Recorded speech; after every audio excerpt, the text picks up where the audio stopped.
এভাবে কথা বলছেন কেন আপনি ভাবি? মায়ের মনের অবস্থাটা কি আপনি জানেন না? এই অবস্থায় কি কেউ এত নিয়ম মেনে চলতে পারে?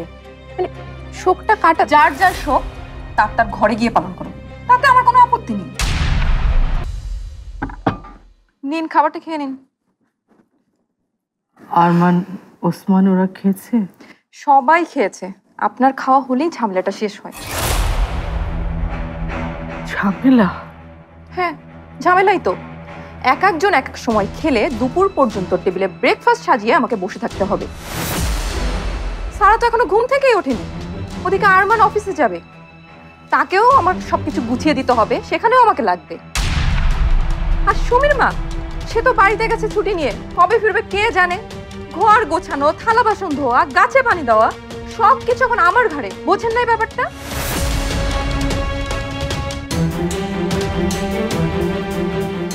ভাবি আপনি ঘরে গিয়ে ভাইয়ার জিনিসপত্র গুছিয়ে দিন, আমি স্যারকে খেতে দিচ্ছি। সারাকে খেতে দিলেই যে সবকিছু উদ্ধার হয়ে যাবে এমনটা ভেবো না। আমি এই বাড়ির ডিসিপ্লিনের কথা বলছি। সবাইকে একটা ডিসিপ্লিনের মধ্যেই চলতে হবে, এভাবে তো আর চলতে দেওয়া যায় না। এভাবে কথা বলছেন কেন আপনি ভাবি? মায়ের মনের অবস্থাটা কি আপনি জানেন না? এই অবস্থায় কি কেউ এত নিয়ম মেনে চলতে পারে? মানে শোকটা কাটা, যার যার শোক তার তার ঘরে গিয়ে পালন করো। আর এটা ওইটা না, কাপড় ধোয়ার একটাই সলিউশন, চাকা অনেক ওয়ান। তাতে আমার কোনো আপত্তি নেই, কিন্তু শোক পালনের নামে অনিয়ম করা, অন্যর জীবন অতিষ্ঠ করে তোলা, এটা তো হতে পারে না। আমি হাউস ওয়াইফ বলে কি আমার সময় কোনো দাম নেই? আমার কি আর কোনো কাজ নেই? সরি, তোমার মূল্যবান সময় নষ্ট করার জন্য। আমি খাবো না। আমাকে সরি বলার কি আছে? এটা আপনার বাড়ি, আপনার যা খুশি আপনি তাই করবেন, কিন্তু না খেয়ে যদি অসুস্থ হয়ে পড়েন এবং বাবা যদি সেটার জন্য আমাকে দায়ী করে, সেই দায় কিন্তু আমি নিতে পারবো না। বললাম তো খাবো না। খাওয়ার ইচ্ছে আমার নেই। এত রাগ দেখাচ্ছেন কেন? কি এমন বললাম আমি? ঢং না করে তাড়াতাড়ি খেয়ে নেন। ভাবি আপনি কোন সাহসে মায়ের সাথে এভাবে কথা বলছেন? এটা যদি বাবা দেখে, বাবা কি বলবে? বাবাই আমাকে দায়িত্ব দিয়েছে বাড়ির সবাইকে দেখে রাখার আর সবাইকে একটা ডিসিপ্লিনের মধ্যে নিয়ে আসার। আমি শুধু আমার দায়িত্বটাই পালন করছি। আপনাকে মার খেয়াল রাখতে হবে না, তার জন্য আমি আছি। মাকে নাস্তা করিয়ে ওষুধ খাইয়ে দেবো আমি। আর বাকি থাকে ডিসিপ্লিন। কাল সকাল থেকে অন্তত মায়ের কারণে কোনো ডিসিপ্লিন নষ্ট হবে না। মা বসে বসে।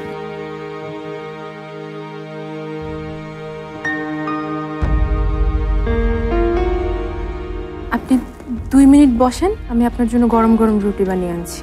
লাগবে না, যা আছে তাই ওকে দাও, ঝামেলা করো না।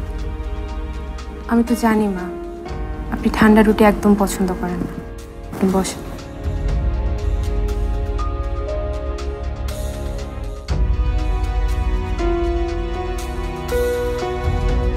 খুব এবারে মেয়ে হয়ে ওঠা হচ্ছে, তাই না পারমিতা? মা তোমাকে মেয়ে হিসেবে মেনে নিলেই এবারে সবাই যে তোমাকে মেনে নিয়েছে এমনটা কিন্তু ভেবো না।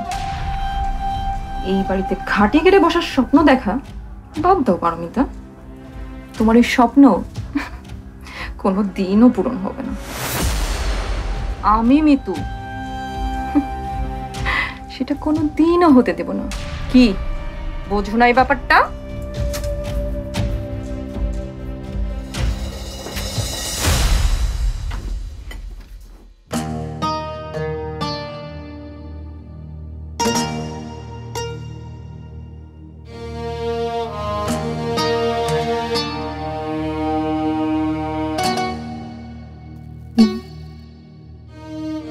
খেয়ে নেন।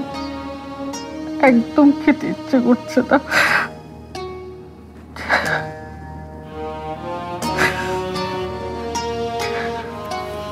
ইরফান থাকলে কিভাবে খাওয়াতো আপনাকে? আমি খেতে না চাইলে ওর গালটা ধরে আমি মুখটা হা করলেই টুপ করে আমার মুখের মধ্যে খাবারটা দিয়ে দিত। পাগল ছিল আমার ছেলেটা, পাগল একটা পাগল।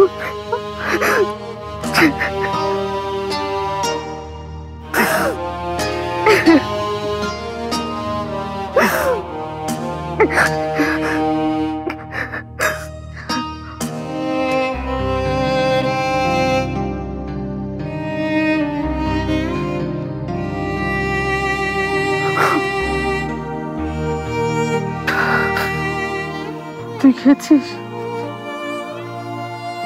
হ্যাঁ, খেয়েছি। খাসনি তাই তো? আমার মতো তোরও গলা দিয়ে খাবার নামবে না।